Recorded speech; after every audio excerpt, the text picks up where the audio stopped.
Dari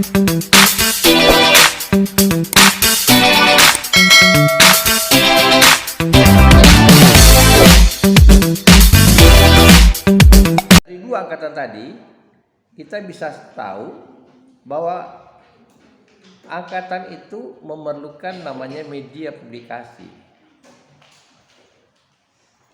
Ya. Jadi karya kalau tidak ada medianya, tidak ada sarana publikasinya, orang nggak tahu. Nggak tahu orang.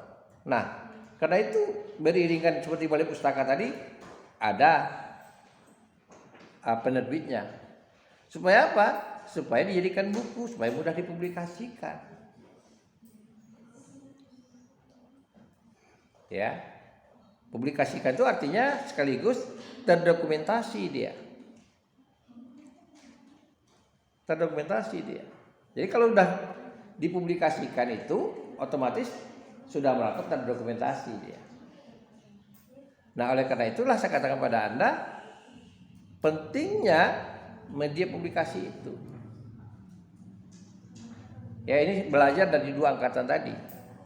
Anda sekarang itu saya katakan dan tekankan Anda sudah punya sekarang media publikasi, tinggal karyanya aja belum ada. Ya dulu satu angkatan cuma satu publikasinya. Angkatan Pujangga Baru cuma satu majalah publikasinya. Jadi mereka terbit ya di sana terbitnya. Gotong royong itu mereka di sana. Bukan sebetulnya kalau dilihat Pujangga Baru itu bukan hanya bicara tentang sastra saja, juga bicara tentang kedokteran, bicara juga tentang teknik.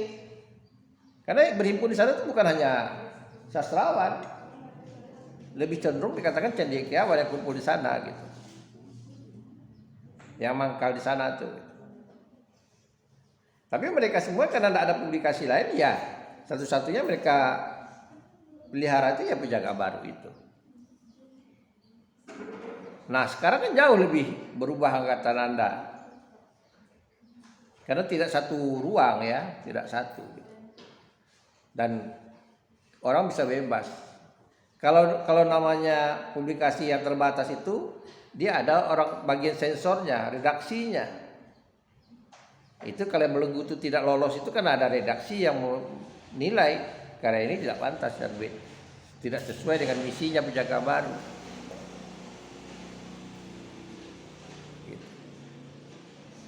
Nah, kenapa bisa lolos di Pujangga Baru? Karena di Pujangga Baru itu mereka sudah menganggap itu tidak penting lagi. Pemikiran kita sudah bicara tentang daerah. Meskipun karya-karya mereka itu juga dibaca oleh orang daerah. Ya. Tapi menurut mereka itu dapurnya mereka, redaksinya mereka itu lolos. Gitu. Karena dia bicara peradaban bukan peradaban kota, daerah, peradaban dan kota. Gitu. Nah itu tadi sama juga seperti yang saya katakan kepada Anda, kalau Anda suka baca nonton di media sosial, kan ada yang kadang-kadang kok ini dimuat ya, kadang-kadang dia ngaku gitu. Kemarin saya baru lihat ada konten lesbi, ya lesbi. Artinya dia ngaku bukan perbuatannya lesbi, diwawancarai dia ngaku dia yang satu itu perempuan, memang dia berjiwa laki-laki. Gitu. Jadi karena dia berteman, jadi lesbi. Udah dua konten, yang satu lagi udah pisah. Lihat. Coba, kalau menurut kita itu kan aib, meskipun mungkin di kampus kita tidak tahu ya, di kampus kita yang 30.000 mahasiswa itu bisa jadi ada mahasiswa yang lesbi. Cuma kan tidak terpublikasi. Ini mereka berani menampilkan hal seperti itu. Kan luar biasa gitu. Tapi karena mereka tuh media yang mereka punya, yang punya YouTube-nya mungkin dia yang pentingnya yang nonton tuh banyak, followernya banyak, apa saja dibuat orang. Artis sama tengkar dengan anaknya juga dipublikasi. Coba, apa Anda inginkan misalnya ada bertengkar dengan orang tua Anda dipublikasi gitu? Menurut kita kan tidak etis. Tapi di demokrat bagi mereka bukan itu. Yang mereka kejar itu bukan itu. Mereka hitung-hitungnya pada finansial gitu. Ya, pada finansial. Ada yang edukatif. Saya beri contoh yang berkesan kita itu kemarin saya nonton itu anak Uya Kuya. Ya. Kan sekolah di Amerika sekarang. Nah, Uya Kuya punya rumah di Amerika. Sebetulnya mereka itu YouTuber. Anaknya juga YouTuber juga. Udah bisa cari uang sendiri gitu. Uya Kuya itu kaya dia. Karena dia mampu di rumah di Amerika. Tapi mereka mau mencari uang jadi pemulung, walaupun di kompleknya aja mengumpulkan barang-barang bekas. Karena di Amerika itu, di luar negeri itu, mereka tidak ada tempat sampah. Ya, jadi mereka pemikiran kalau Anda misalnya di pasar bawah itu ada barang-barang second, kok bisa bagus-bagus Pak barang secondnya? Mereka terkadang manajemennya sistem kredit. Jadi mereka hitung per hari susutan barang itu. Ya, kalau sudah limitnya dia nilai-nilai barang itu 0, mau bagus mau tidak, mereka buang. Nah, datang lagi barang baru, dihitung lagi dengan kredit. Itulah mesin-mesin cuci, mesin-mesin ala-ala olahraga yang kita lihat di pasar bawah itu. Nah, mereka itu untuk membuangnya itu, mereka kalau membuangnya sendiri itu kena ongkos.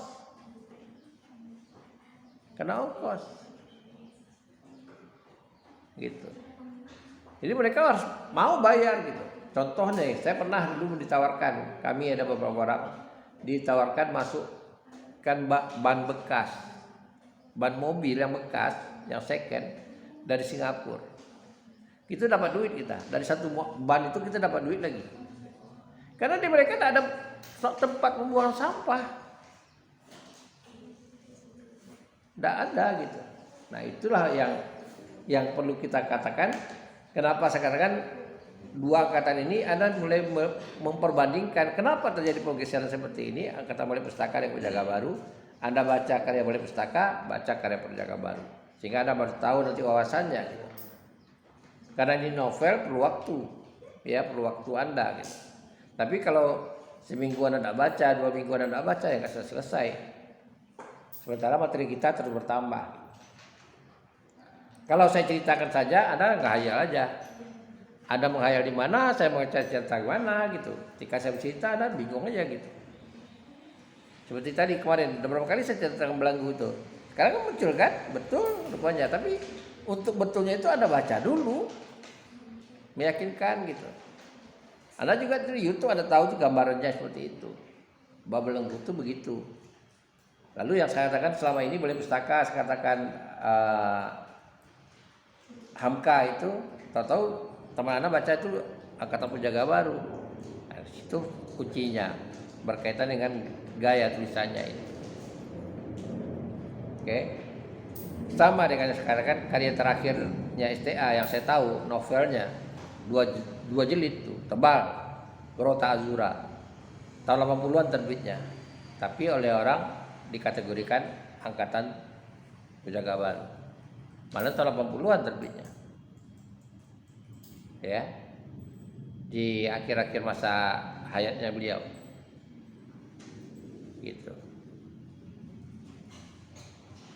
Jadi banyak Penjaga Baru, Tebaran Mega dan sebagainya, gitu. Baik, sampai situ ada yang perlu ditanyakan? Ada yang perlu ditanyakan? Ya. Iya.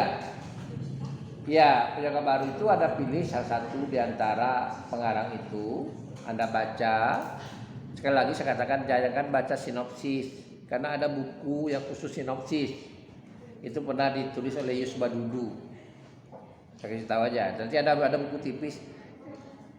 Itu isinya sinopsis saja. Sinopsis itu ringkasan cerita. Sinopsis itu paling-paling kita bisa untuk mengantarkan kita baca. Anda baca karyanya.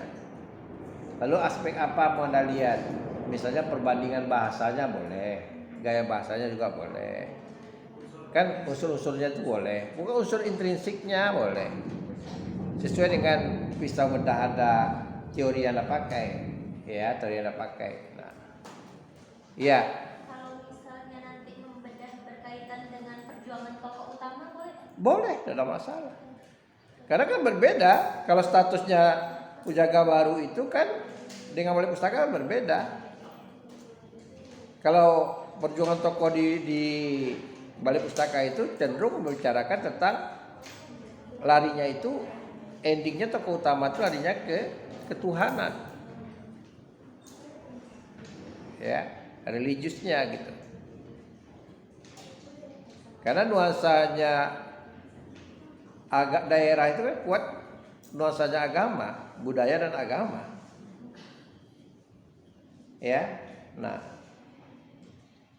itu oke. Jadi kalau kita boleh bicarakan sekarang mata rantai perubahan peradaban itu, dia nanti akan jadi semacam siklus peradaban itu. Ya, terjadi siklus perputaran. Misalnya begini, ya, orang sudah terjadi bebas-bebasnya, sudah bosan, nanti dia akan lari, akan timbul peradaban itu. Ya, saya beri contoh begini. Ini satu contoh peradaban, contohnya ya. Jilbab ini mulai populernya itu di mana? Memang kalau pesantren udah benar jelas, tapi mulainya jilbab ini populer sejak kapan? Artinya kalau dulu waktu saya sekolah dulu, itu kalau ada perempuan pakai jilbab itu diejek.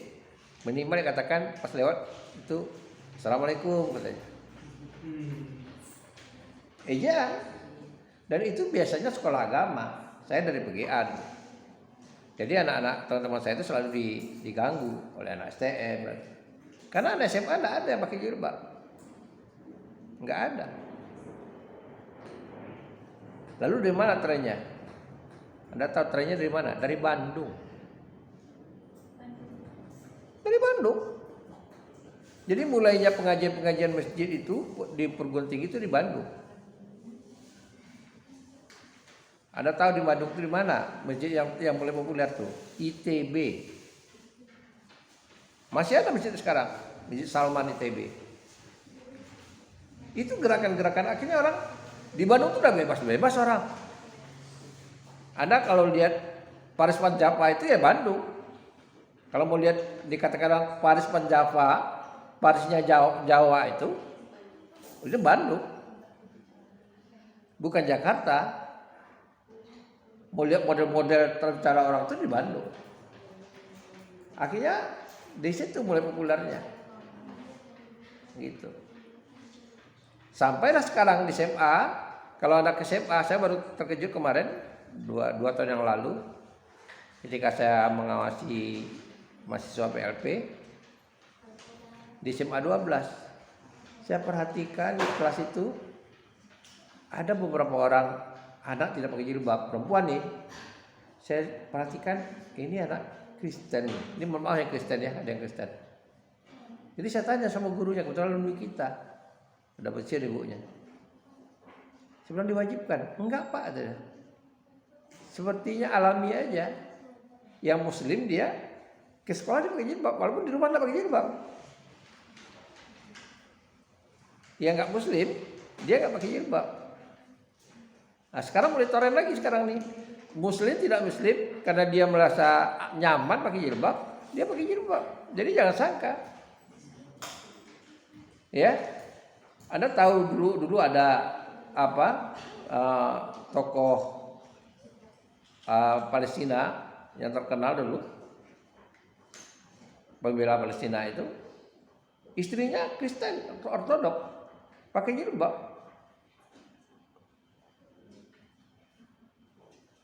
Ya, kalau tidak salah namanya siapa? Yasser Arafat. Istrinya Kristen Ortodok, gitu. Jadi bukan artinya orang tiba-tiba aja merasa bukan karena apa hidayah, gitu. Tapi mereka melihat oh ini ada hikmahnya, gitu. ya. Ada hikmahnya gitu. Dia menggunakan pakai jilbab itu ada hikmahnya gitu. Kalau anak UIR kan ada juga yang Kristen, banyak yang Kristen. Itu kalau mereka hari tertentu mereka pakai selendang. Wajib pakai selendang, tapi itu karena wajibnya peraturan UIR. Kalau ujian misalnya, mereka harus pakai selendang warna biru misalnya. Warna hijau. Warna hijau gitu. Pakai kebaya. Gitu. Jadi tidak lagi artinya itu identik. Tapi yang saya salut itu yang di sekolah SMA 12. Saya perhatikan beberapa kali. Ini bisa kita bedakan. Oh ini berapa orang yang Kristen. Gitu. Saya pikir dari sekolahnya gurunya tidak Pak. Ada kesadaran sendiri. Pada mulanya ada beberapa orang katanya tidak pakai jilbab kelas 1. Tapi lama-lama karena dia kawan-kawannya pakai jilbab, dia pakai jilbab. Jadi itu tadi saya katakan. Kita belajar sastra ini, belajar angkatan ini untuk melihat pergeseran peradaban tadi. Ya. Jadi bukan hanya sekedar melihat gaya sastra saja, tapi rupanya dari 20-an masuk ke 30-an atau dari mulai pustaka ke penjaga baru, itu dalam peradaban masyarakat kita itu sudah terjadi pergeseran. Ya. Misalnya pergeseran bicara tentang hubungan kekerabatan misalnya. Ya, di penjaga baru tidak lagi bicarakan tentang hubungan kekerabatan. Meskipun Maria dengan Tuti itu dia berteman, dia beradik-beradik, tapi dia lain prinsip gitu.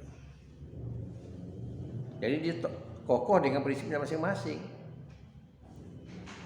Kalau di daerah kan tidak mungkin begitu. Kalau di kampung pasti katakan, udahlah kau ngalah aja lah, kata orang tua. Pasti itu. Kalau tidak disuruhnya adik mengalah, kalau kakaknya aja mengalah. Udah mengalah aja. Tapi kalau di kota kan tidak, masing-masing punya prinsip sendiri. Nah itu satu contoh, saya katakan peradaban itu di mana tempat jadi peradaban, perubahan itu. Nah itu tadi. Kembali yang saya katakan anak Uya tadi itu, dia sempat magang, sekarang magang di restoran Korea. Ya, di restoran Korea.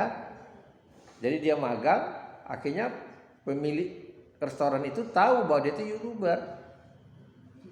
Dipanggil. Kenapa mau kerja? Dia bilang, saya mau mandiri, kasihan orang tua, kan dia bilang gitu.